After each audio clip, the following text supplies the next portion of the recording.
Afternoon, everybody. Welcome to the 2 o'clock panel, Worlding Taiwan. I am the chair, Lev Nachman, stepping in last second. We are going to hear from four very interesting academics, Dr. Ian Rowan, Dr. Mark Harrison, Huang Gong, a PhD student from University of Washington, St. Louis, and finally, Dr. Wu Wenqin, who will be joining us online. I don't want to take up any time so we can have a long discussion and Q&A. So without any further ado, I would like to invite our first speaker, Dr. Ian Rowan, up, please. Thanks so much, Lev. I'm quite excited to, here we are, to be speaking. This is my first book talk on this book, so I'm pleased to share it with you. I apologize. I'm going to spend the first 10 minutes reading the first few pages of the introduction before running us through the book. So this is a book that will be out in January with Cornell, and it's called One China, Many Taiwans, The Geopolitics of Cross-Strait Tourism. Although you'll see in the program, it's Tourism and Territory Across the Strait. So the subtitle is kind of an open question, but I think this is the final one. At least it's on the website. So in 2008, as the People's Republic of China pointed thousands of missiles towards Taiwan, it started sending millions of tourists the same way. The tourists were welcomed not only by a travel industry eager for new sources of revenue, but by President Ma Ying-jeou, who was elected earlier that year. President Ma claimed that the opening would strengthen the economy and improve Taiwan's relations with what he called mainland China.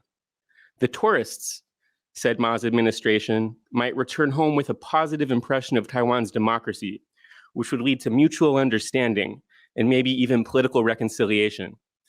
Still, despite the growing flow of leisure travelers and the social, economic, and political connections that they facilitated, citizens and officials on both sides of the Taiwan Strait didn't quite agree on the cultural character or spatial definition of the territories they were traveling between. It turned out that tourism deepened the difference. As far as most Chinese tourists were concerned, they were traveling in a part of China, culturally familiar, if undeniably distinct politically. Indeed, Taiwan, an archipelago of 23 million people, the western shore of its main island 150 kilometers away across a heavily militarized strait, was listed as a province on all PRC maps and passports. As far as Chinese authorities were concerned, the ultimate goal of all cross-strait policy, including tourism, was political control and ultimately annexation, euphemistically referred to as unification and defined as a national core interest. Some China-friendly leaders in Taiwan also hoped for territorial unification, even if they had a different vision of what that future China would look like and how it would be governed.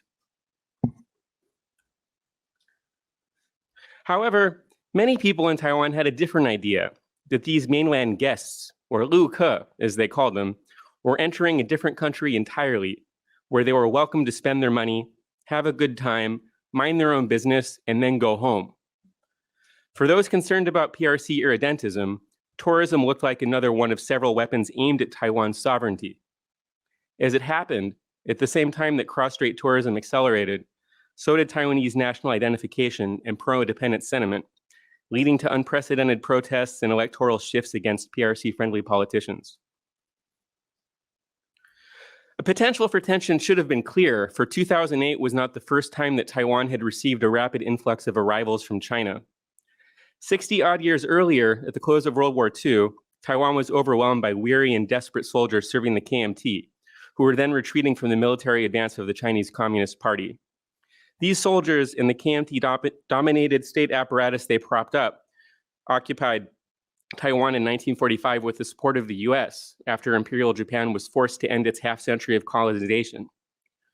Many Taiwanese saw the military men as uncouth and unhygienic, qualities not so dissimilar from those later attributed to 21st century tourists. But unlike today's visitors, these soldiers had nowhere to return to after the CCP consolidated its control and established the PRC in Beijing. They instead were pressed to enforce the repressive and often murderous rule of the émigré ROC in Taiwan, and sometimes also suffered violence themselves under the authoritarian KMT regime. Even after the lifting of martial law in 1987, Taiwanese have continued to live under the ever-present threat of a new Chinese military invasion.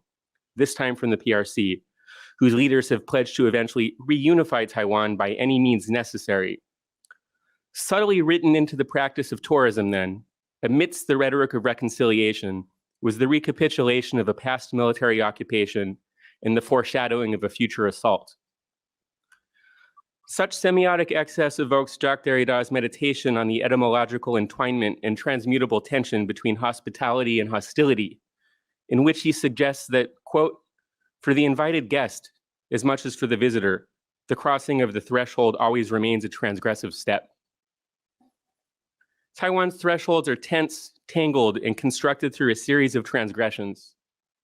Here, tourism animates guests, hosts, and guides in a turbulent dance of difference and identity, making plain that travel is no mere leisure activity. Rather, it is staged for struggle over ethnic identity and national borders, a geopolitical instrument and event that performs and can potentially transform state territory. Tourism, I demonstrate, has been one of several strategies aimed at achieving the political control of Taiwan for the PRC. But how has it worked in practice? And what does this case have to say to the claims of many tourism scholars and industry and political leaders that tourism can promote peace and mutual understanding? This book argues that contrary to the PRC's efforts to incorporate Taiwan as part of an undivided one China, tourism actually aggravated tensions between the two polities, polarized Taiwanese society, and pushed Taiwanese popular sentiment farther towards support for national self-determination. In the process, Taiwan's staging of state sovereignty bifurcated into what could be described as two Taiwans. The Taiwan performed as a part of China for group tourists versus the Taiwan experienced as a site of everyday life by local residents and some independent tourists. The split corresponded with a growing fissure of domestic political economy, amplifying a conflict between those business, civil society, and state actors that had an interest in sustaining a PRC-oriented tourist industry versus those who did not. These tourism-inflected two Taiwans are among the most vivid manifestations of inconsistent nationalisms spanning a territory that was already realizing a distinct and distinctly inclusive subjectivity. Indeed, Taiwan's identity is increasingly predicated on a pluralistic civic nationalism in which not just one or two, but many Taiwans coexist more or less comfortably, even as it is existentially threatened. Although the transformations of Taiwan and China are the focus of this study, attention to their unusual features can illustrate the role of everyday practices, such as the use of national flags, maps, names, and travel permits in the conduct of tourism and the production of political spaces elsewhere. Indeed, looking at the everyday practices of state administration and interpersonal encounter in contested states sheds light on the peculiarity of normative sovereignties more generally. Likewise, looking at exceptional and even world-shattering moments can shed light on peculiar practices long taken for granted. By traveling along such spatial and temporal edges of sovereignty, one could witness the instability of the center. In this case, the notion of exclusive state territory, an elusive yet persistent phantasm that haunts the gaps and fissures of the world system, is in complete suture to international representative bodies like the UN rupturing violently into view through the COVID pandemic of 2020, which imploded global mobility and illuminated the geopolitical stakes of tourism. So with that, let me just tour you through the chapters. You heard a few pages of the introduction. Chapter 1 draws on the work of many great scholars, some in the room and some in some other rooms, including Evan Dawley, Dominique Young, Mark Harrison, and others, to present kind of what was demanded by some reviewers and editors as an overall history of Taiwan that could make sense of the discussion of tourism that follows. But I spend particular time focusing on odd things like passports, the difficulty that Taiwanese travelers have entering spaces like the United Nations headquarters in Geneva, and so on, to give kind of a mobility framing to Taiwan's very exceptional territorial condition. I then move in chapter 2 to talk about cross-strait travel, and this includes both from Taiwan to China, as well as from China to Taiwan, and pre and post 2008. And some of the very unusual things that happened in the 2000s. So as the Ma administration opened up mass tourism, it actually fell upon the travel industry. In many cases, people with financial interests and other attachments to do vetting of the people that entered. So in this sense, certain functions, basic functions of the foreign ministry apparatus were outsourced to private industry actors with their own sorts of, their own agendas. So chapter 2 goes into that. Chapter 3 borrows from Foucault's preliminary notion of heterotopia to argue that as one travels through Taiwan, one experiences a sense of juxtaposition of different states, different nationalities, different territories, often in the same site. So I present a sort of a political geographic tour of Taiwan. You could treat it kind of as a guidebook in its own right. And I talk about sites everywhere from the National Palace Museum, the so-called umbilical cord of Chinese culture, all the way down to Dulan in the southeast, near in Taidong County, which presents a very different, potentially indigenous, potentially heterogeneous, potentially more disruptive to this hegemonic narrative of Taiwan as a part of China experience for certain travelers able to spend time there. I also dwell a lot at Taipei 101, a fixed site, but a site that became, as you saw in some of the photos earlier in the talk, a site where the competing visions of the nation state could be staged against each other, often in quite violent ways. Chapter 4 gets into the real kind of ethnographic, often morbid detail of what it was like to travel with a Chinese group tour around Taiwan. So I booked, as any other tourist would, in Shanghai. I booked at a brick and mortar store, flew from Shanghai, as you saw the photo earlier on, and joined a group of about 10 Chinese tourists for an 8-day tour starting at the airport and then circling all the way around the tip. And I saw a lot of very surprising things, the places we would shop at, the kinds of things the guide would say to the guests, the way Falun Gong and other sorts of disruptive groups were managed, the way that Taiwan was stage produced, again, as a part of China on behalf of these group tourists, which were not really accessible without joining a tour in this way. I spent weeks, months chasing down people who would speak with me, whether in interviews or otherwise, at places like Sun Yat-sen Memorial Hall or other major tourist sites. But to really get on the bus produced a really, really different impression of the overall conduct of the industry. Chapter 5 gets into the varieties of independent tourist experience. So interviews with really a wide variety of ages, wide variety of social classes, and showing that independent tourists have a much more variable experience of Taiwan. Some were there seeking Cold War history. Some were there just looking for a place to chill out. Some wanted like a xiaoqingxin kind of aesthetic. Some just wanted to stay at a B&B. Some were visiting family. There's not really any clear political direction to any of this, except to say that many Taiwans can be experienced by independent travelers when they get off these very prescribed circuits. Chapter 6 returns to a historical narrative, and I take sort of the Sunflower Movement, where I conducted participant observation, as well as the Umbrella Movement in Hong Kong, to do a comparison of anti-tourist backlashes and the conjuncture and confluence of tourism and protest between Taiwan and Hong Kong. So it's the first somewhat comparative chapter. It keeps the focus on Taiwan, but it does show how these movements had somewhat additive effects on each other, and that tourism was implicated, I argue, in both. The treaty that prompted the Sunflower Movement included major provisions about tourism. The Umbrella Movement, I argue, was somewhat aggravated by over-tourism from China to Hong Kong. And these things, I suggest, have additive effects. And then I trace that into the 2016 election of Tsai Ing-wen, the 2020 re-election, and how protest and a complete realignment of the PRC was always in some way imbricated with mobility, with travel, and with tourism. And finally, in the epilogue, I bring the story through to Taiwan's success battling COVID, claims that perhaps the politically motivated decline in tourism. So, of course, after Tsai Ing-wen was elected, China cut back on mass tourism to Taiwan. And this was later seen, at least, and said out loud by Ministry of Transportation and Communication Lin Jialong, as an unexpected blessing that perhaps spared Taiwan from earlier COVID infection. So I look then at how Taiwan's realignment and emergence to prominence with its success in COVID also coincided with a new period of fragility and instability. And I close with a somewhat bittersweet reflection on what I described following Lauren Berlant as the cruel optimism of both tourism as well as dreams of the nation state or of independence. There was something that was often said by the tourists,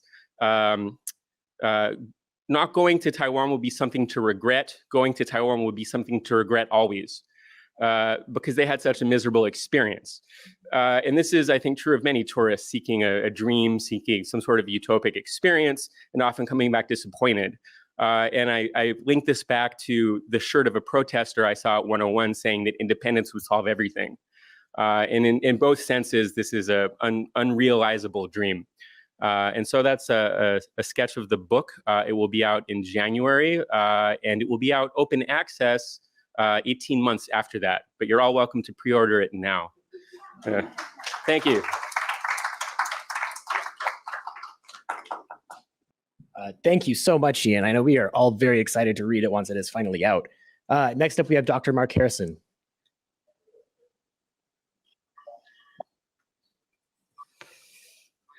Great, thanks, Lev, and thanks, Ian, for your paper, and thanks for the invitation to come all the way from Tasmania in Australia, which is a very, very long way away.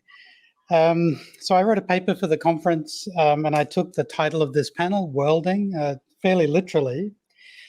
So the paper, and I've got a sort of summary here of what I wrote. What I wrote is much longer than what I've got here, but this is a kind of cut down version of it. So there are things that I've cut out and that aren't here that I'll just summarize quickly.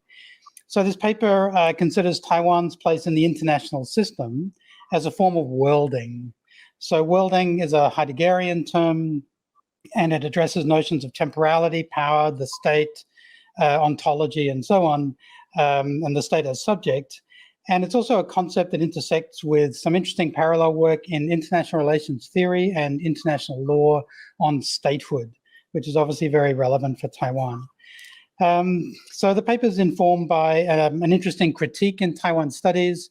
I think Taiwan Studies wrestles with theorization and philosophy in complicated, sometimes implicit ways.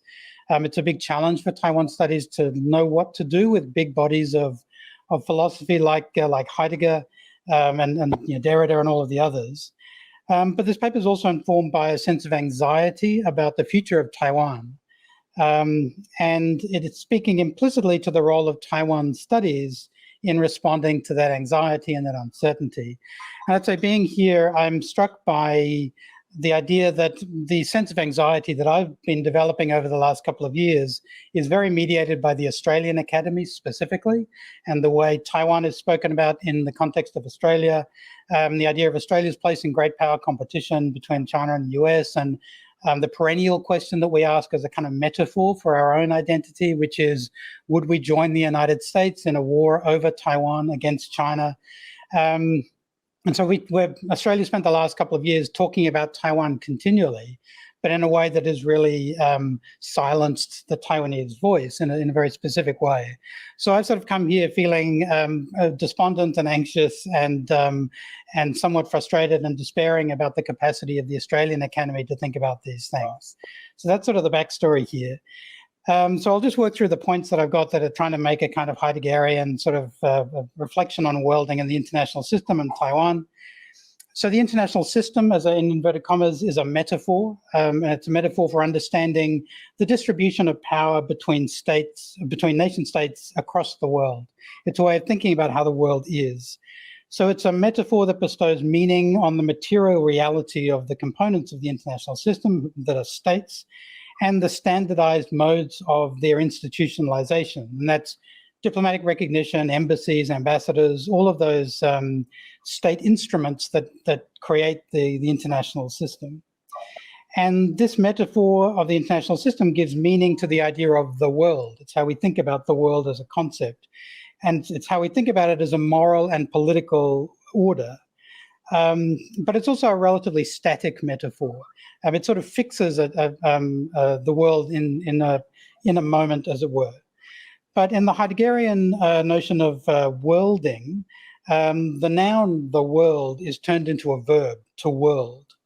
And this introduces the idea of temporality into the concept of the international system as a metaphor. So the idea that the international system is moving through time all the time. And by moving through time, it becomes meaningful. So the worlding of the international system is a way in which the international system knows itself. It produces knowledge about itself, and it imagines a future for itself and a past.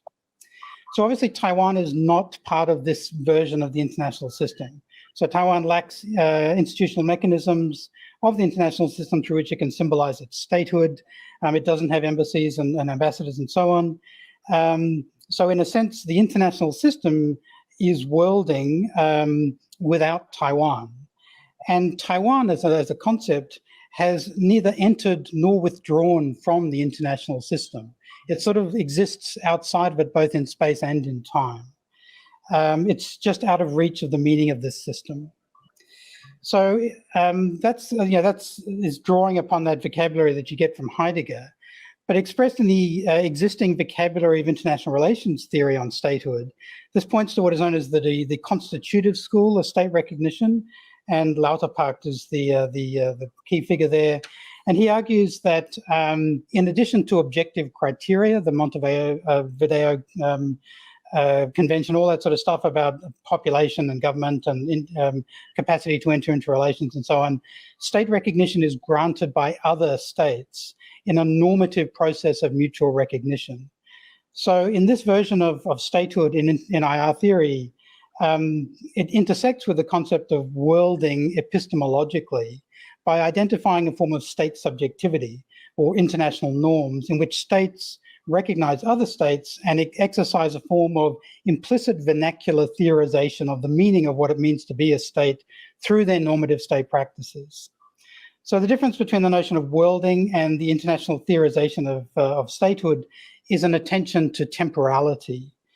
So worlding highlights how these norms of the knowledge of statehood and mutual recognition develop over time, and specifically through the intersection of state power and historical events.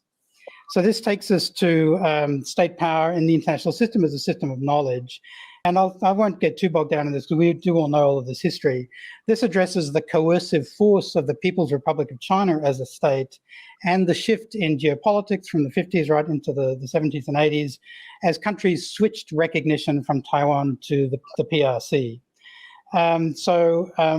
The normative but unstable recognition of the Republic of China gave way to the recognition of the People's Republic of China and a normative denial of Taiwan's statehood.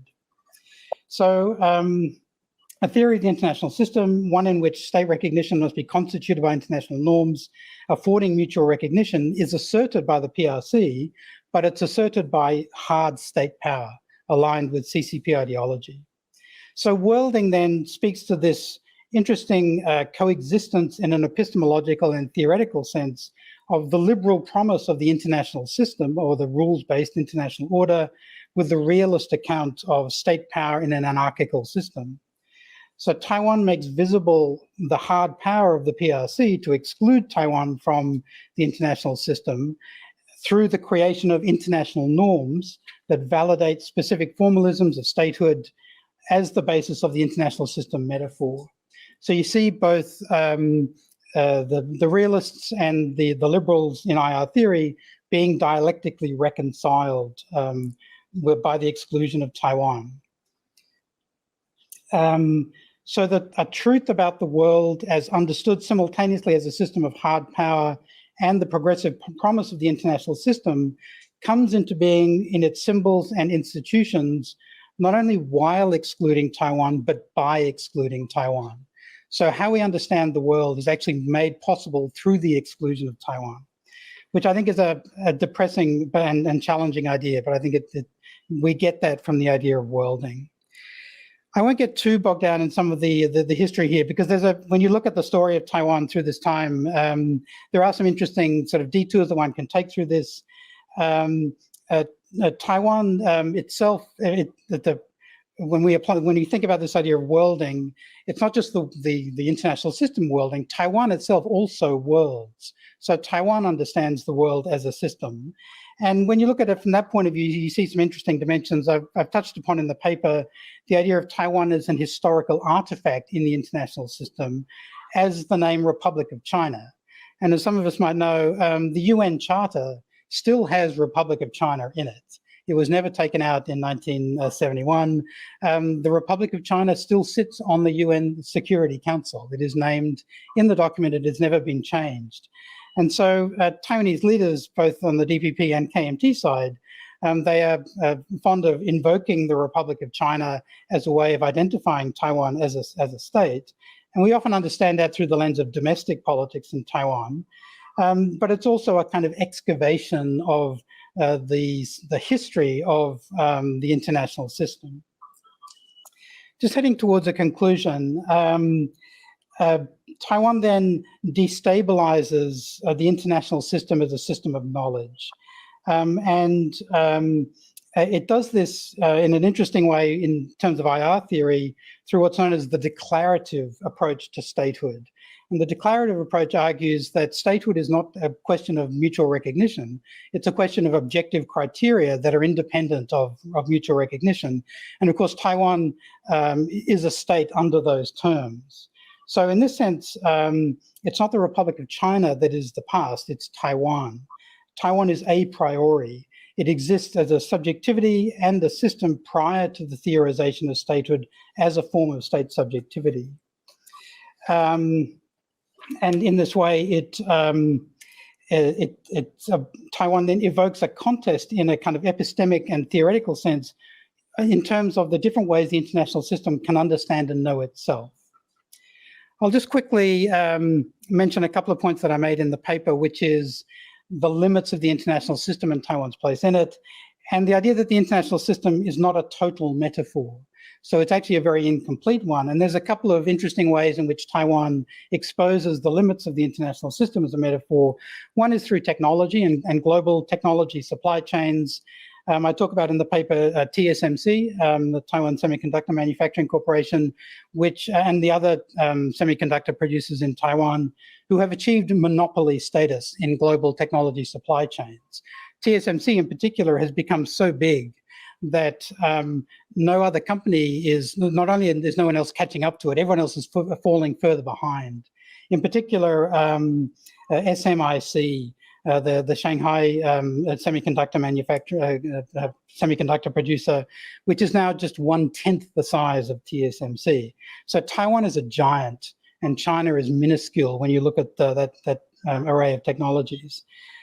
We often understand the disputation around global technology supply chains and Taiwan's place in it as a proxy for US-China competition. But actually, we can also understand it as a remapping of how we understand the functioning of the international system with technologized and economic contours. The other instance that I talk about in the paper is the idea of democracy as a concept. And this speaks to the international system as a liberal metaphor, as one created in the post-World War II period, and the idea of the international system validating, supporting, encouraging liberal democracy as the ideal type of states in the system. And of course, Taiwan is an exemplar of that. So Taiwan is it expresses the narrative of fulfillment of this idea of nationhood. And it validates the system's moral order, if not its state order. This isn't a radical intervention in the international system, neither is it a dialectical reconciliation of liberal and realist theorizations. It offers actually an alignment of the capacity of the United States to shape the international system with its idealization of democracy as the ideal type for the international order. And Taiwan fits within that way of thinking about the system as well. But just as a conclusion then, Taiwan is self-evidently and commonsensically a state in the international system, but this truth is in fact a re-theorization of that system. So even though Taiwan's presence remaps the international system in compelling ways, it has proved as yet unable to re-world the world with sufficient radicalism to actually include Taiwan.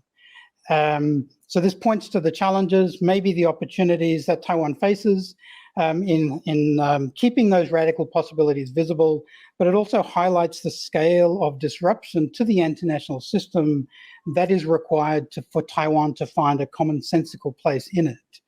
So a world worlding with Taiwan will require a reconfiguration of the relationship between Taiwan's state power and its liberal promise, and also the idea of states and an anarchical system of states forged by power. And that might only be possible if the international system is truly destabilized and tested, and that would create a space for Taiwan. So I'll stop there. Thanks very much.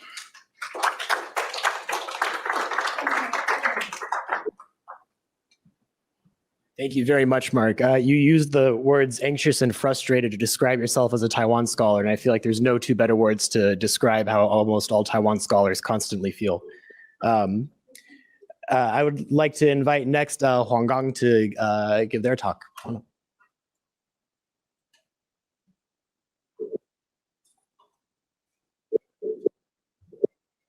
Thank you, Ian and Mark, for their wonderful papers and representation.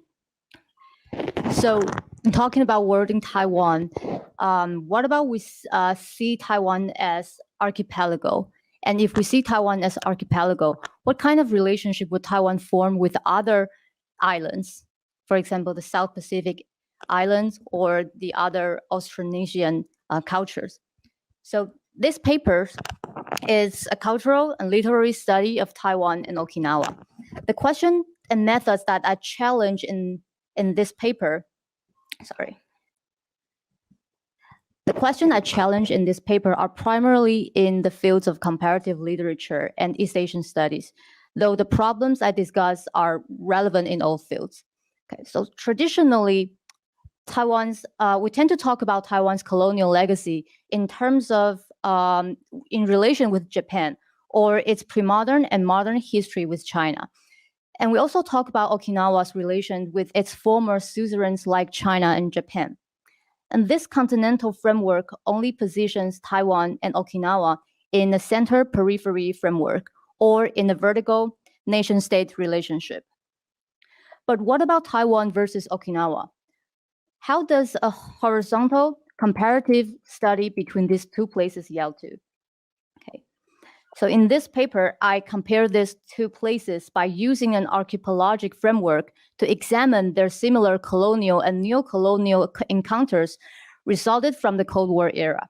I revisit the Taiwanese writer Wang Zhenghe's Rose, Rose, I Love You, and the Okinawan writer Yoshida Sueko's Love, Suicide, and Kamara, both dealing with sex workers and global tourism during and after the Vietnam War.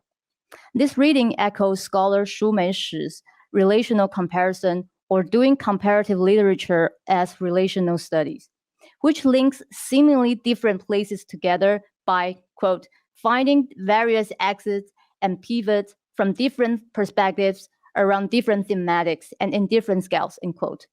The pivot that links my two texts together is the Rest and Recuperation Program, the so-called R&R program.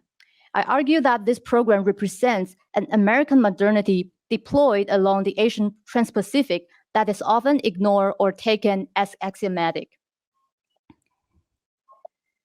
The R&R program was established during the Korean War that allowed the American GIs to travel to the R&R centers to take a 5-day leave. Originally, the setup of the R&R was to curb the spread of venereal disease and prevent the rape of civilians. But the R&R centers were quickly expanded to a broader Asian Pacific region, including Bangkok, Hong Kong, Okinawa, Sydney, Hawaii, Taipei, Singapore, and China Beach, and turned into a sex tourism during the Vietnam War. American bars, brothels, hostess clubs, and sex businesses mushroomed, which shaped a unique camptown economy that also revived the local war-torn economy and justified the US military to prostitute local women. Later, the local red light districts were mostly developed around these R&R centers. Our first story, Rose, Rose, I Love You, is a brilliant satire written by Wang Zhenhe, set in the 1960 Hualien, an eastern town in Taiwan. Town folks get word that 300 cash-laden American GIs are coming to Hualien for their R&R leave. Local elites then come up with a crazy idea to build a top-ranking American bars and train the local girls to become the world-class service girl. And basically, this is a story about how the local elite profit from this R&R program and from their underprivileged women counterpart. So in the interest of time, I'll skip some quotes. So if you're interested, you can read on your own. So our hero his name is Mr. Refinement, who is the instructor of the bar girl training and who acts totally in opposition to his name. So I'll just read from the end of the second line. The girls selected for training are the raw materials, which is why I was so strict in the selection process. To prove beyond doubt that the girls who made the cut were absolutely sanitary, we sent them to the Meilun VD clinic for Venereal Wang to check them out.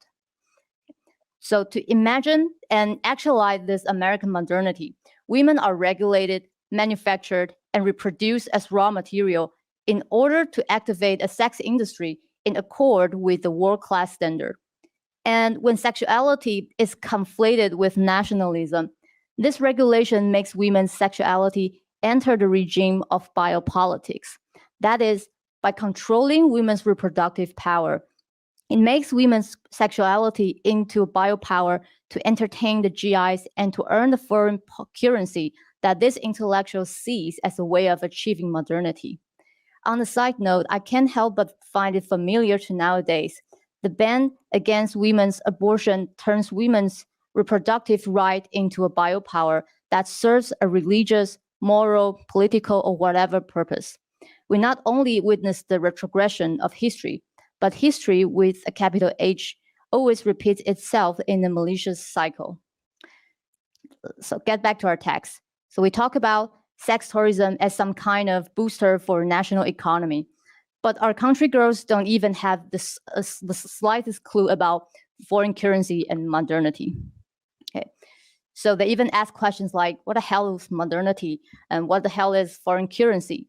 So I argue that this elite's condescending attitude toward the local women represents the image of an internal colonizer. Contrast to the external colonizer, this local elite project their anxiety onto the local girls by cramming them with an assortment of ideas such as modernity, foreign currency, and hygiene in a combination that almost equals to nation building, which is too heavy in the text and in reality. But pursuing American modernity through sex industry is a double sword. Now we can call back the roles in our title. Other than a beautiful fantasy of American modernity, it is also a pawn, pointing to a deadly venereal disease nicknamed Saigon Rose. And welcoming the GIs also means seeing this disease as a necessary evil for reviving the national economy. It is in this sense that Rose can be seen as the most scathing criticism of American modernity. The novel thus shows a clear picture of how the local elite collaborates with the US military in building a sex industry. And upon closer reading, however, there's a key player left out. That is the nationalist government who sanctioned the R&R program. So the neocolonialism that I'm talking about is a multi-layer structure conducted by the US military, the Taiwanese government, and the local elites, which outweigh conventional colonialism. If in Rose, Rose, I Love You, the upcoming GIs set into motion a frenzied imagination of American modernity, Love Suicide at Kamara tells a far-reaching American influence after the Vietnam War.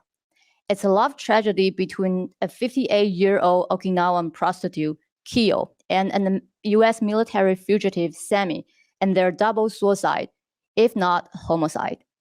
Kyo first met Sammy, who is young enough to be her grandson, when she pimps on street. Sammy, committing a crime and deciding to run away, finds himself nowhere to go, so he stays with Kyo. The story thus juggles between Kyo's and Sammy's unfruitful love and Kyo's struggles in finding more customers in feeding them all. The story takes place at the Kadena Air Base, which is the largest US base in East Asia. After the Vietnam War, most of the GIs are gone, and the camptown economy shrinks. At the time, I'll just skip this quote. At the time, it was a time when Okinawa was transformed into a tourist hotspot, and sex industry in Okinawa becomes a center of international sex industry and women trafficking, drawing thousands of unskilled women from poor neighboring countries.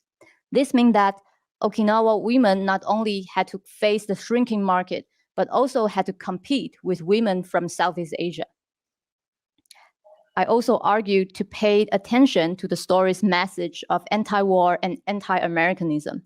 Sammy's runaway brings to the forefront the context of the civil rights movement and the Black liberation movement that were in full swing in the 60s US. The anti-war sentiment permeated through the camps where American soldiers have stationed for decades. In Okinawa, although the anti-war movement gradually died down in the 80s, characters like Sammy always reminds us of this historical context. And at the end of the story, we're told that Kiyo sets up the stage for their double suicide because they have nowhere to go. She dresses in traditional Okinawan dress, and when Sammy is asleep, she opens the gas and lights the lighter. That's the last scene of the story. So in my view, Sammy's tragedy is as heart-rending as Kiyo's, in that his fugitive did not cause any sensation. Rather, he is forgotten by his unit as he's only a cog in an imperial machine. It is in this sense that Sammy and Kiyo's story is not a tragic romance, but a wartime trauma across racial divides. And their double suicide represent a critique of Americanism. If America's imperialism is often coded in heroic rhetoric of the world police, Sammy is such an anticlimax hero critiquing this narrative. Then if we switch to contemporary Okinawa, its history is forged by a series of historical events. After World War II, Japan and America signed the San Francisco Peace Treaty, ceding Okinawa to America in exchanging for Japan's autonomous status. Although Okinawa was reversed to Japan in 1972, with its 0.6% of the territory and less than 1% of the population of Japan, Okinawa still houses 75% of the US military camp until today. In the 80s, when tourism began to take off, the Japanese government and entrepreneurs started to tap into the history of US occupation and turn the military presence into a large US-themed entertainment complex, the American Village. Not only that the US imperialism is not condemned, but it is turned into a tame form of economic development, camouflaged by festive tourism and exotic aura. Today, Okinawa is still facing a continuous military occupation that have created many rape incidences, and ordinary people face constant anxiety about US military aircraft incidents. According to the website of the Kadena town office, 92% of the accidents occurred at a Kadena base. There are also spills and leaks of the aviation fuels and synthetic detergent contaminating the underground water.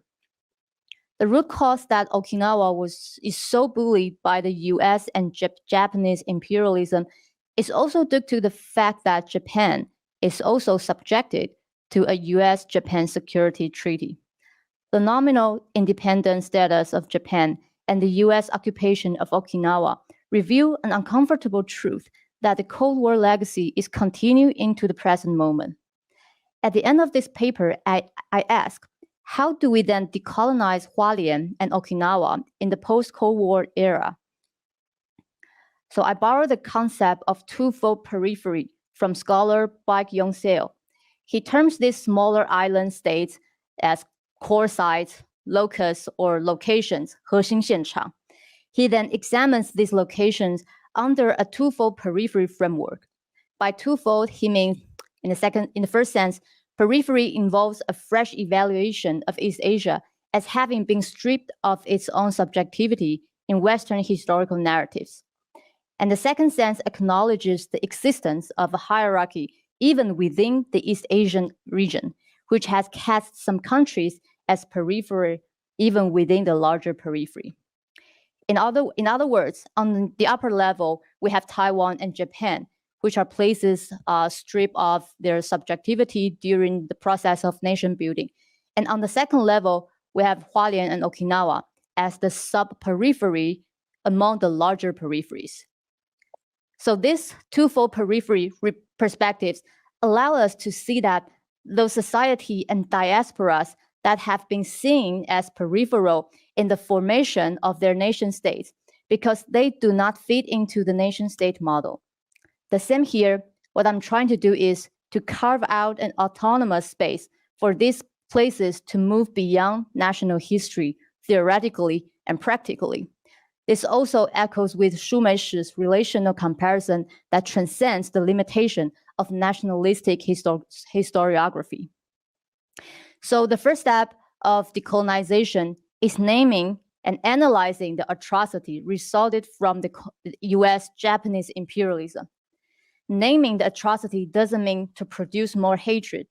Naming is powerful in that it helps the locals to recognize the destruction and damage resulted from the Cold War era.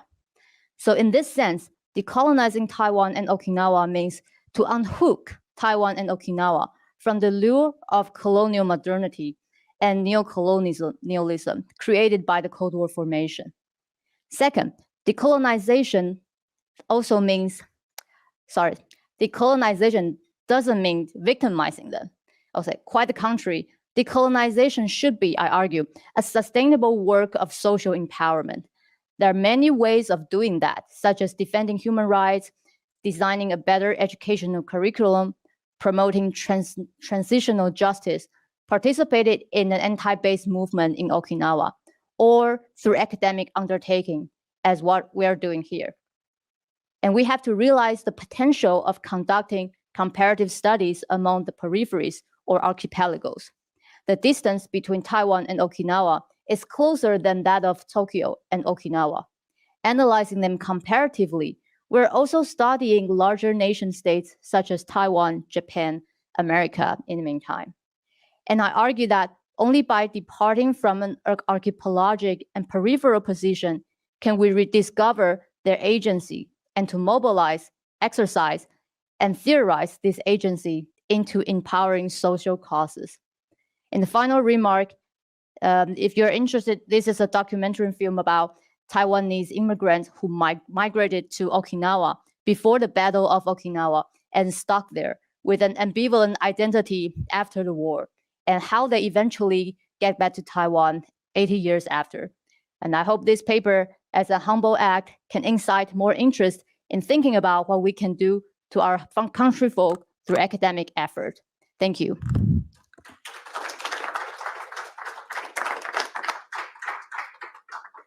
Thank you very much, Huang Gong. Our very last paper is going to be an online dial-in from Professor Wu Wenqin, who is joining us from Academia Sinica. Do I need to do anything? Oh, can you hear us? We're good? Yes. Can Excellent. you hear me? Yes, go ahead whenever you're ready. Okay, great. Thank you. So how should I? Great. Okay, good afternoon. My name is Wenqin from Academia Sinica. I apologize for not being able to join you on site. Instead, I need to present from Taiwan through internet. And the topic I'm going to present today is about distributive unfairness, national pride, and willingness to fight, evidence from Taiwan. So before I present my paper, I think I will ask you the following question, and then you can have your answer on your mind. So this is the question taken from World Value Survey, Wave 7. So it was asked in more than 60 countries in the world. So the question wording is like follows. Of course, we all hope that there will not be another war. But if you were to come to that, would you be willing to fight for your country? And now you can have your own answer in your mind. And I will give you some So this is a distribution of answers around the world. So there are about 50 to 60 countries that answer this question. And then we know that there is a huge variation regarding the answer of yes in the world. So we can see that many countries, citizens in many countries are willing to fight for their countries. And the lowest support rate is Japan. And I think I can zoom in a little bit. We can see that for the United States, about 58% of the respondents say yes to that question. And also in Taiwan, there are more than 75% of respondents saying that they are willing to fight for their country. And actually, if you think that 75 is a little bit high, and according to different wave of surveys in Taiwan, this is a very common number for different wave of surveys. So it's around 70 to 85, according to different surveys in Taiwan. So this is pretty high. And based on this survey result, actually, I wonder whether people would like to fight for their country. And there are a couple of reasons. I think for the first intuitive reason is about patriotism or nationalism. So we can expect that when people who are more patriotic or they are more nationalistic, they will be more willing to fight for their country. So this is a very intuitive result. And also in the literature, there are also other perspectives indicating that if I think that my fellow citizens would like to fight for our country as well, then I'm more likely to join the fight because there will be a collective action problem. If only I myself fight for the country, then the probability of succeeding would be low. But if many people join with me and fight together, and then the probability of us to win will be high. So this is the expectation of others willing to fight. So that's also one perspective from nationality argument.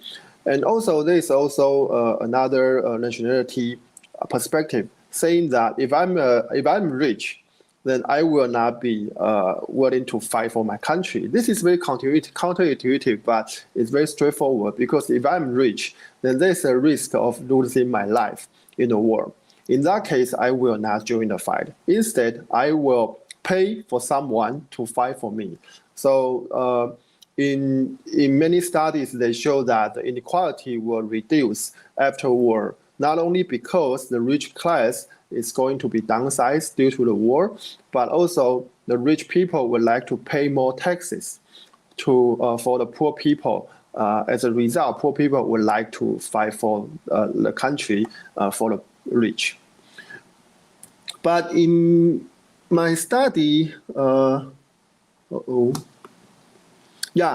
the research question of my paper would be, how does economic inequality affect ordinary citizens' willingness to fight for their countries?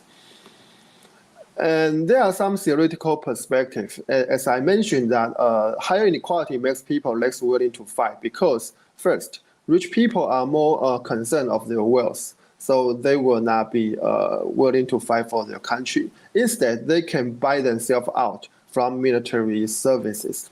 As a result, inequality reduces citizens' willingness to fight at the aggregate level. And this is a recent study conducted by Anderson and his co-authors.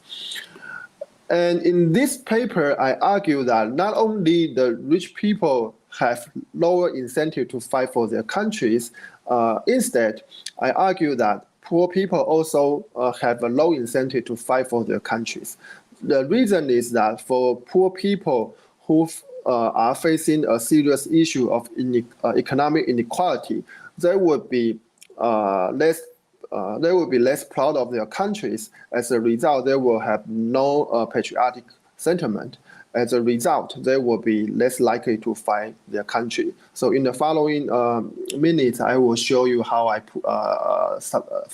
analyze empirical evidence to support my argument.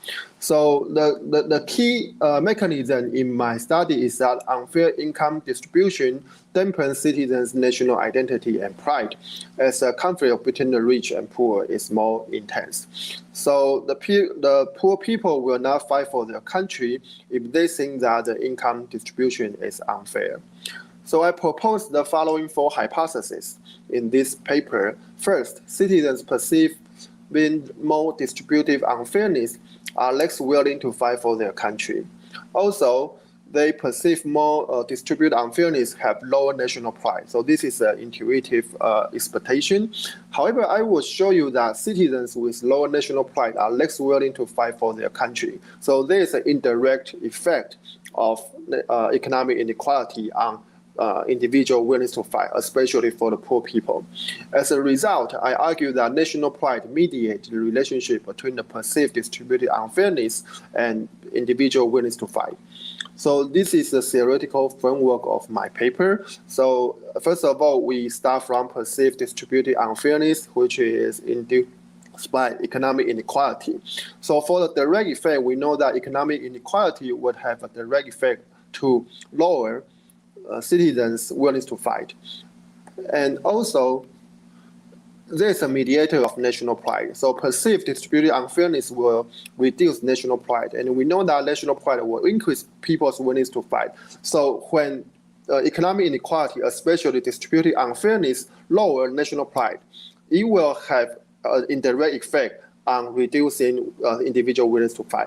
So to empirically support my argument, I used the data of World Value Survey Web 7 conducted in Taiwan in 2019.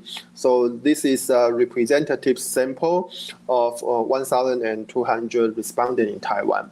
And I conducted mediation analysis proposed by Imai and his co-authors. And the dependent variable, as I already mentioned to you in the beginning of my presentation, is individual willingness to fight. And there is also some other variable. Well, the first one is called treatment variable, this perceived distributive unfairness. And also there's a mediator variable, which is national pride of respondents. And before I present you some sophisticated empirical result, I can show you some straightforward bar chart to illustrate the distribution of those questions. First one, this is you saw this question in the beginning of this presentation. We see that 75% of Taiwanese respondents say that they are willing to fight for their country, and about 25% respondents says no. And also, this is a question on economic distribution. So how fair do you think the income distribution in Taiwan? So about 75% of respondents say that it's fair. However, there are about 20% of respondents saying that it's unfair or very unfair. And also, how proud are you to be a Taiwanese? And then we see that more than about 80% of respondents say that they are proud or very proud. And instead, about 20% of respondents say that they are not proud. So this is a univariate distribution of those key questions. And instead, we just do some bivariate correlation. Or we can see that for people who are more proud of their country, especially proud to be Taiwanese, they are more likely to fight for their country. So yeah, you can see that for the right 2 bars, they have higher willingness to fight, and those people are proud or very proud of being Taiwanese. Also, we can see that when people think that the income distribution is unfair or very unfair, they will be less likely to fight for their country. Yeah. So, and when income distribution is fair, they will be more likely to fight for the country. And yeah. So again, those are bivariate relations, and in the following slides, I will show you some more advanced statistical estimation result. And then first of all, we can see in the model, I also control for other variables, including a democratic traits of the respondents and their political attitude, like their partisanship or their confidence in Taiwan's military, etc. So this is a separate model. This is a modeling result. And then we can see that for model 1, which is how distributive unfairness related to willingness to fight. And we can see that when people think that income distribution is more unfair, the coefficient is negative, indicating that they are less willing to fight for their country. Also, when income distribution is unfair, they will be less proud of being Taiwanese.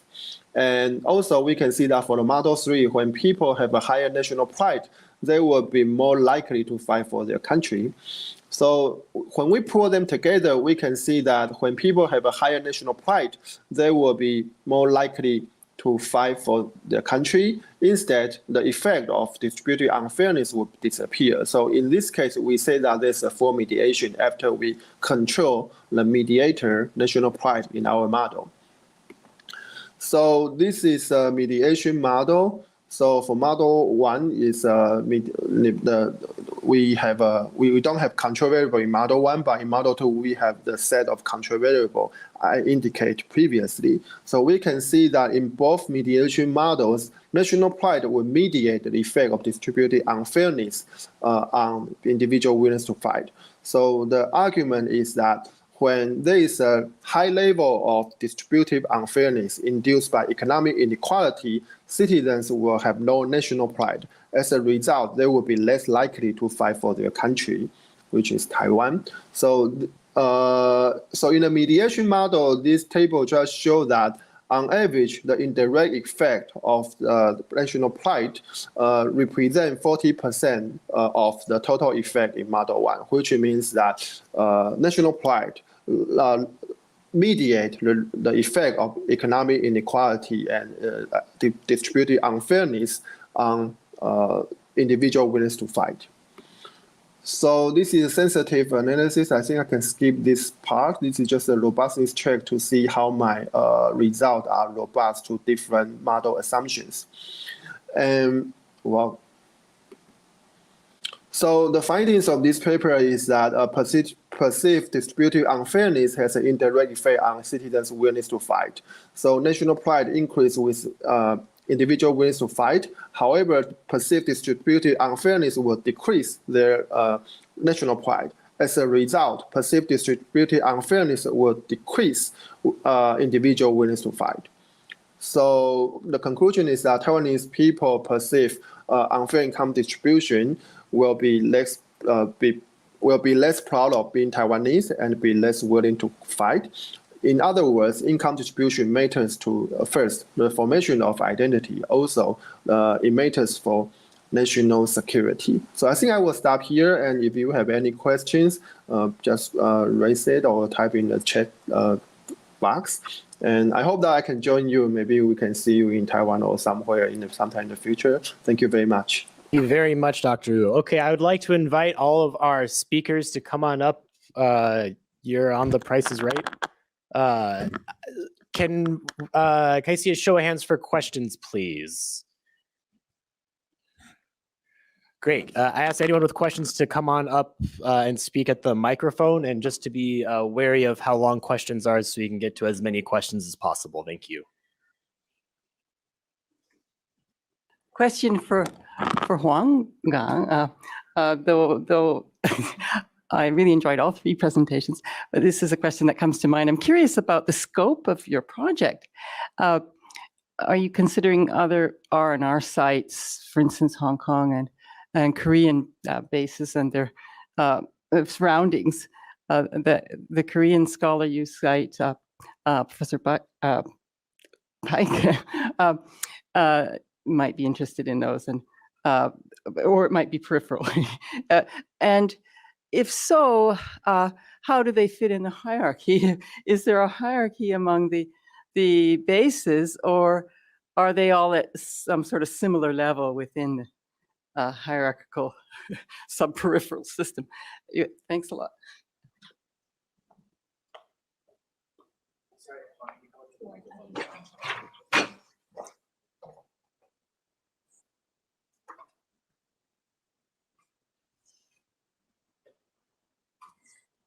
Thank you, Emily. I think this is a very great question. As a matter of fact, there's a lot of places, like I mentioned, where American Modernity and the R&R program have stationed. And I do actually have the ambition or the hope to conduct some research in Korea or other places where the bases are based. So, and the question about hierarchy, of course, there's some hierarchy within these spaces. And actually, I have to admit that this is a very new direction for me. So I'm still navigating all the scope and the other bases. So to my memory, as I can think of, I think the hierarchy I'm talking about is like within the East Asian area, right? So if we think about let me take another example from the comfort women in Korea and in Taiwan. Both of them receive very different treatment in terms of the revision of our textbook. So as I remember correctly, 2018 or 2000, what year I forgot, there's an official apology from the Japanese government to the Korean comfort women. But in Taiwan, as I remember correctly, there's never once. So, I mean, if we think about this, of course, this periphery or this community, they have some kind of hierarchy within the system. So, yeah, and I'm thinking about comparing them together and then sort out a more, clear analysis about these different places. Yes.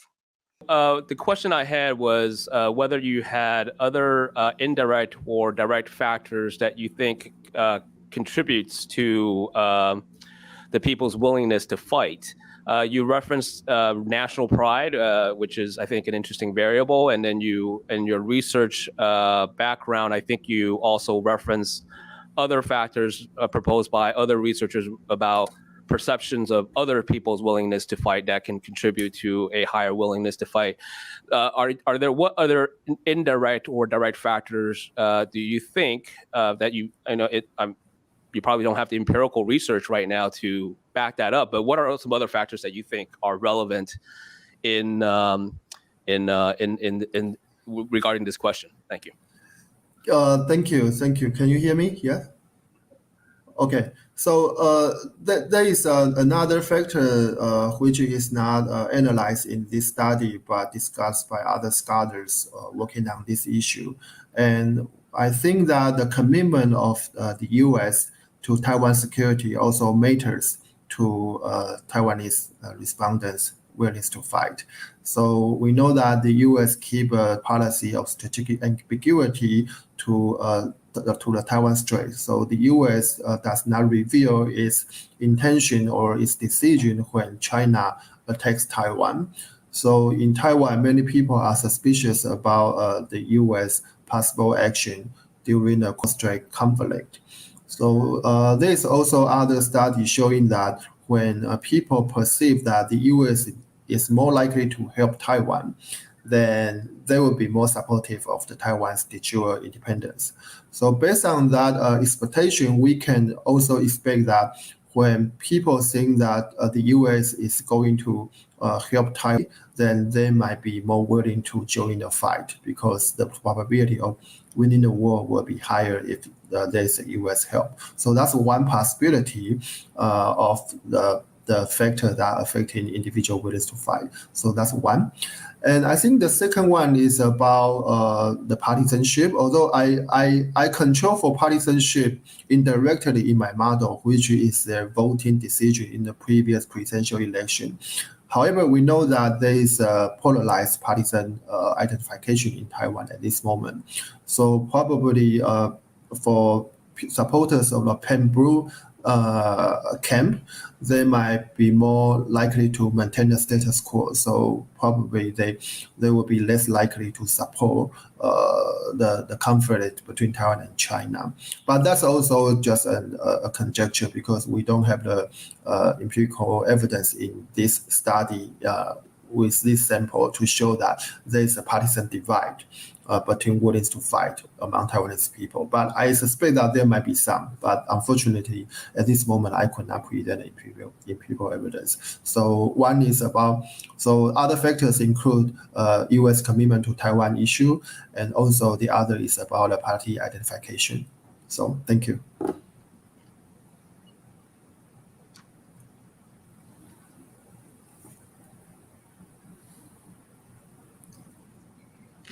Thanks all of your presentation. I learned a lot. I teach at Taiwan Normal University Department Taiwan literature, culture, and language.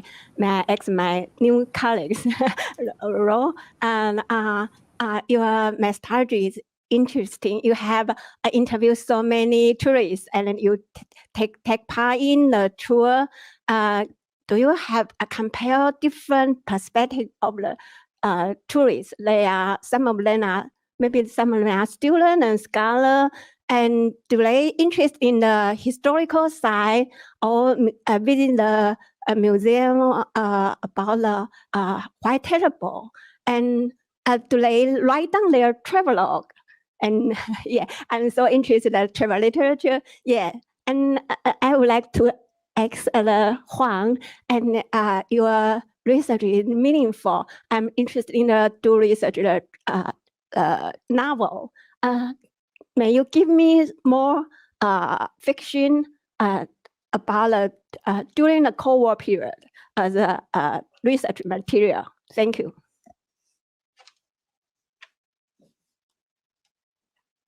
Thanks so much for a very fun question.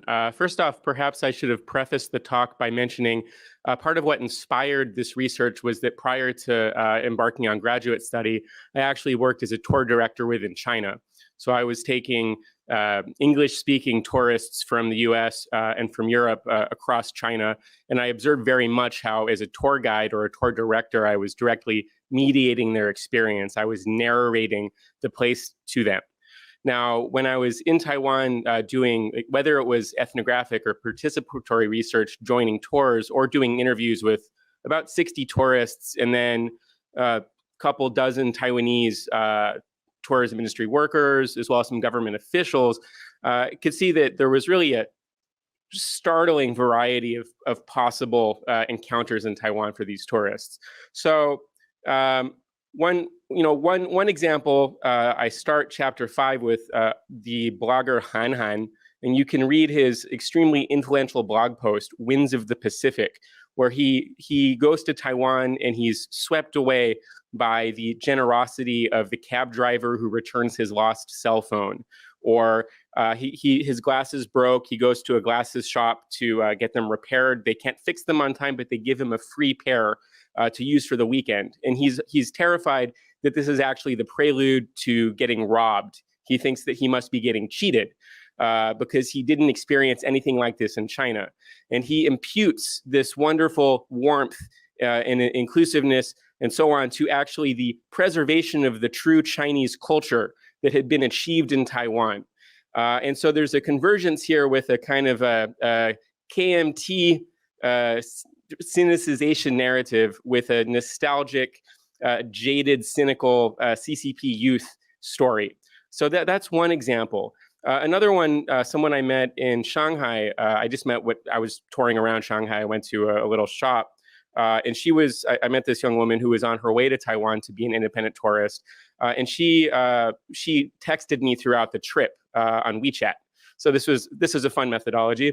And she went to Chengping, to Esleet, the bookstore, and she discovered she went to a lecture and she heard for the first time about the artist Ai Weiwei, who quite famous Beijing exile artist who had been quite successful financially, but then eventually exiled and quite critical of the state. And so she learned things that might be the CCP's worst nightmare in this sense, be it that or learning more about the massacre at Tiananmen and so on. I then met other tourists who'd spent a week already in Taiwan, had even been to the presidential office, which is, of course, a Japanese colonial era building, without having absorbed that Taiwan had been colonized by Japan for 50 years. She simply assumed that there was some kind of unbroken legacy of some sort of Chinese control. So an incredibly startling variety of possible narratives among independent tourists. The group tours had a much more fixed script. And that requires a whole lot of supporting actors, which is where the logistics start getting pretty fun to consider. I'll end it with that. Thanks. Excuse me. You can ask Dr. China.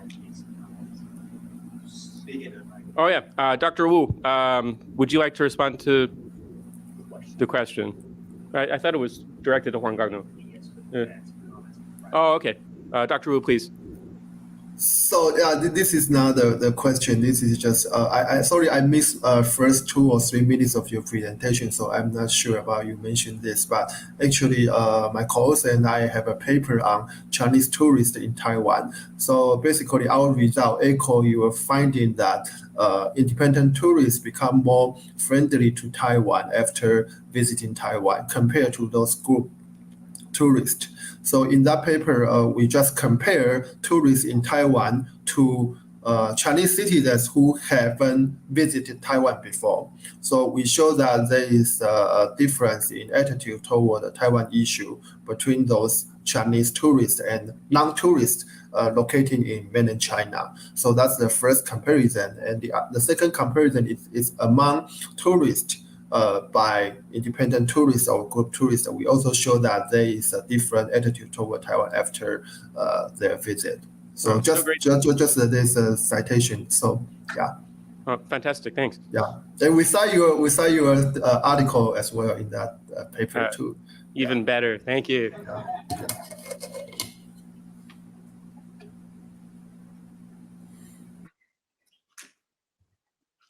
Hello. So I'm not sure if your question is asking about is there more fictions about the related topic? Yeah, okay. So actually, yeah, there are quite a bit. As far as I can recall, Bai Xuanyong's 一把青, right? It's a famous short story that was adopted to a TV series, and also there are a lot of Japanese fiction, but I'm actually not a Japan expert, but we can exchange the book list afterwards. So what I want to say is there are a lot of Japanese fiction talking about Panpan girls. Okay, and the Panpan girls means the official prostitute. There's an recreation and amusement association in the U.S. military. This is an official prostitute program. Okay, so the R-Not program talking about it's unofficial. It's the sex industry, a derivative of this program, because they have this recreational program. So it forms and it thrives. The local sex industry thrives because of the R-Not program. So and also the two texts I'm choosing today, Wang Zhenhe's Rose Rose I Love You and Love Society at Kamara. The reason why I choose them is because they both were written in 1986, in the same year, and talking about the same thing, and in very different settings. Okay, so, and when I'm writing this paper, I was thinking about there must be some kind of reason that these different writers in different places think about the same thing. And so I was thinking about it's the Cold War era, when it entered the globalization era. What happened was that the Cold War gradually thaw, and then more countries are interested in earning money, and the Berlin Wall collapsed. Okay, and then the Chinese communist rule is also loosening. Okay, market reform, all that stuff. So only until the globalization era, like scholar Chen Guangxing have stated in his book, only entering the globalization era, we only started to prop or reflect on the previous Cold War legacy or these colonial encounters in these places. Yeah, and that struck me to think about, and I wanted to make another a point for Emily, because I forgot to mention something. Sorry, can I just quickly? Yeah.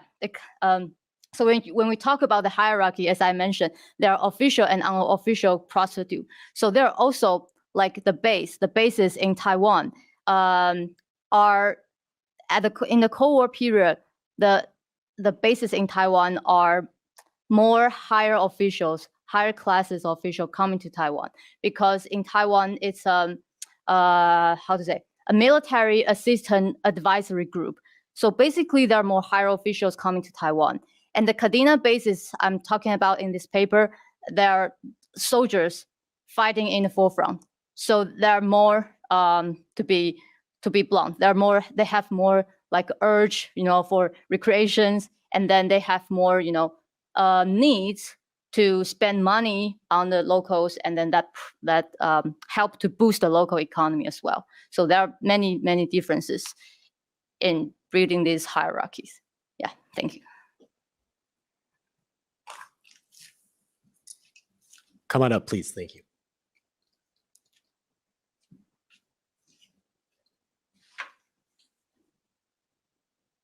A question for both Huang Gang and Mark Harrison.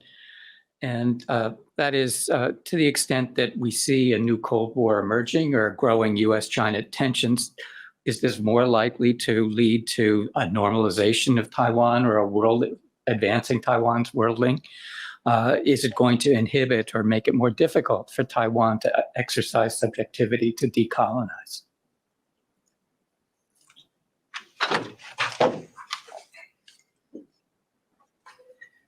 I guess this is where I feel pessimistic. And I would say, no, it's not going to help Taiwan. That Taiwan exists in such a complicated place in the system as it has been constructed. And in a sense, conflict will only serve to force Taiwan further out from the system, unless it's a complete breakdown of the system. That's really the only pathway that I could see for Taiwan to become part of the system as it's been constituted. Because Taiwan is, it has a dialectical relationship to how the system itself works. So we understand the system in two different ways, as a kind of liberal progressive order and as a kind of anarchical system of states. Taiwan validates both of those ways of thinking about how the system works. And so conflict then, unless it's a complete breakdown, will continue to exclude Taiwan, which I fully understand is a pessimistic position. But it's sort of, and it might be where things look particularly from the Australian context, because we look at great power competition very acutely, excessively acutely. But that's certainly how it's looking to me. So there would need to be something quite dramatic for that to move forward in a way that we would all want to see, I think.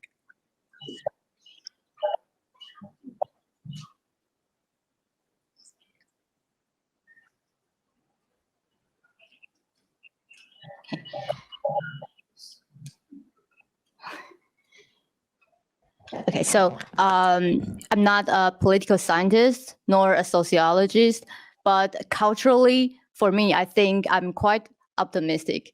And the reason being because in my paper, I talk about how do we do the comparative study between Taiwan and other places. If we use archipelago as a concept, as a framework, there are a lot of places we can navigating between Taiwan and other places. So Okinawa is just one example in this, in my case. So there are other like former colonies or like Korea or other places as well. And also, when we talk about the Sinophone areas in the literary field, we started to use, this is a new rising field of study, the Sinophone literature. We talk about literature written in the Sinitic language system, okay, like in Hong Kong, Taiwan, Malaysia, other places. And if we think about the exiled Chinese writer, there are also a group of important writers and people. They're writing about China, rewriting the history of China. So, I mean, in this new Cold War period, yes, we still have hope if we take into account all these different groups of writers and artists, and I believe we can have more insights and more inspiration from these different, more invisible groups of people. Yeah, thank you.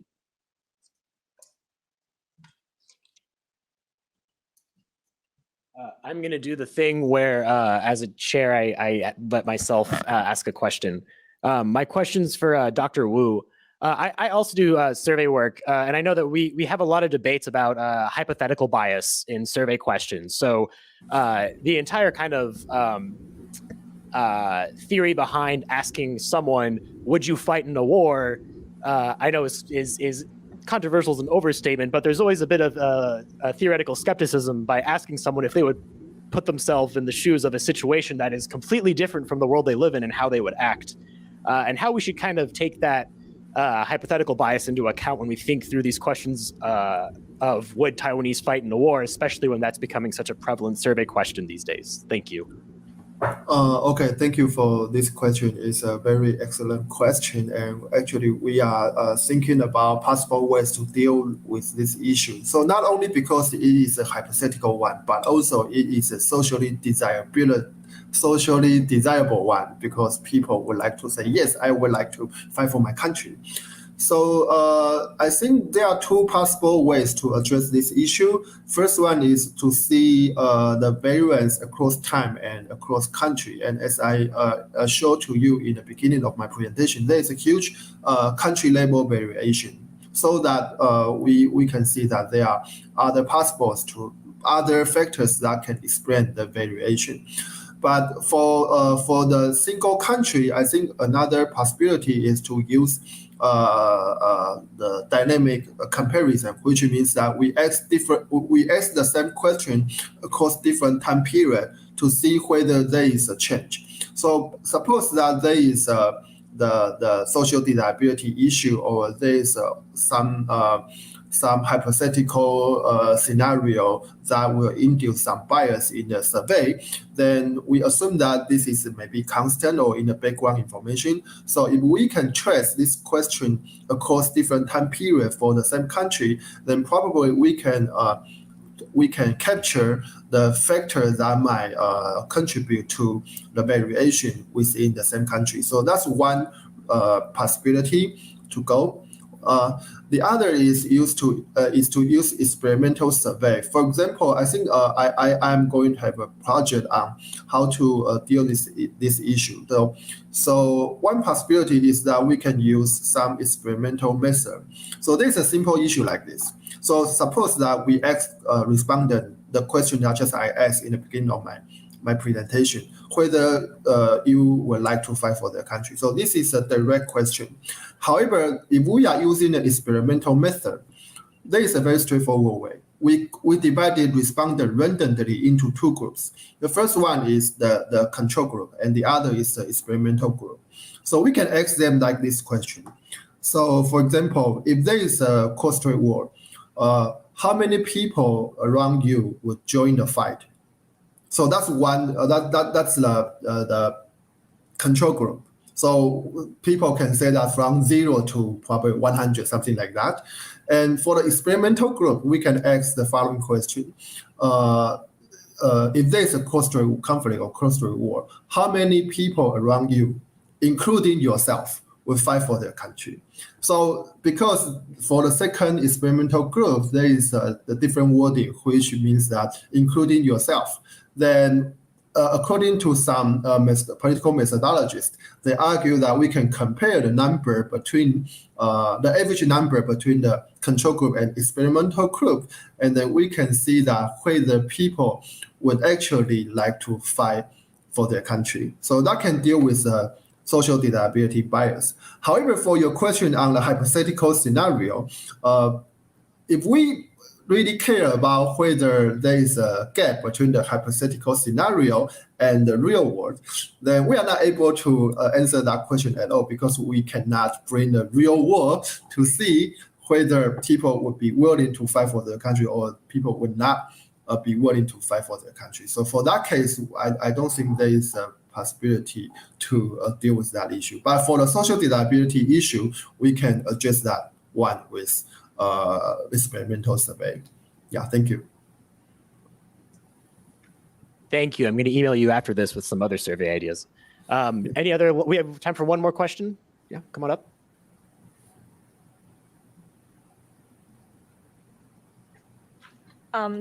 Thank you all for the great presentation. I do have a question for Dr. Rowan.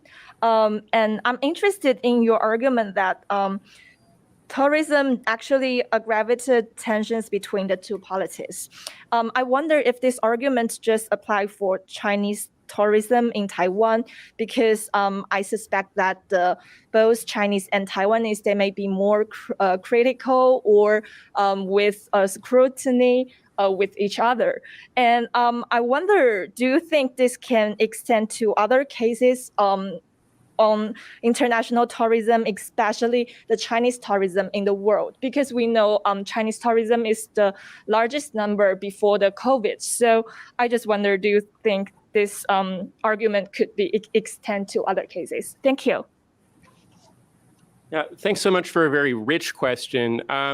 If we look at the history of tourism, we can see that often nationalities and tourists are mapped onto very negative sorts of affects. There was the ugly American. Taiwanese, as I understand it, didn't have a great reputation as travelers in the 80s when many suddenly came into money. Japanese as well. A lot of this is absolutely racist stereotypes being mapped onto tourists. And some of those same sorts of stereotypes about, well, whether racist or classist, about a nouveau riche, newly wealthy sorts of travelers going and throwing money around, that sort of thing happened to Chinese tourists as well, starting in the post-2000s and post-2010s. What's really different about the Chinese case, well, one, there's a lot more people and a lot more money, but also there's a lot more state control over the flows of the tourists. And so we see tourism and tourists being used as weapons of foreign policy in ways that couldn't be done and were never done with Japanese, American, Taiwanese, or other sorts of tourists. So when relations between China and Australia got tense, when South Korea started installing a missile defense system that was allegedly going to well, it upset certain military leaders in China. Suddenly, the tourist tap was turned off to South Korea or to Australia or even to the Vatican or to Palau. So tourism as a tool of foreign policy is different in the case of China. Also, the sorts of backlashes that you find in Taiwan and more explosively in Hong Kong are also a bit different. Seldom do you find people in other countries or territories taking to the streets and targeting tourists, even co-nationals in the case of Hong Kong, with such force. But I would argue more generally to your question about the politics or geopolitics of tourism, that yes, not just Chinese, not just Taiwanese, but tourism in general, as I develop in the introduction, is what I call a technology of state territorialization. It performs and can thereby transform territory by socializing tourists in the toward and producing nation states and national subjects through border crossing, which produces those borders and those territories in the making of them. So thank you. Yeah. Can we please give our panelists one big round of applause? We're done. It's break time. Thank you, everyone.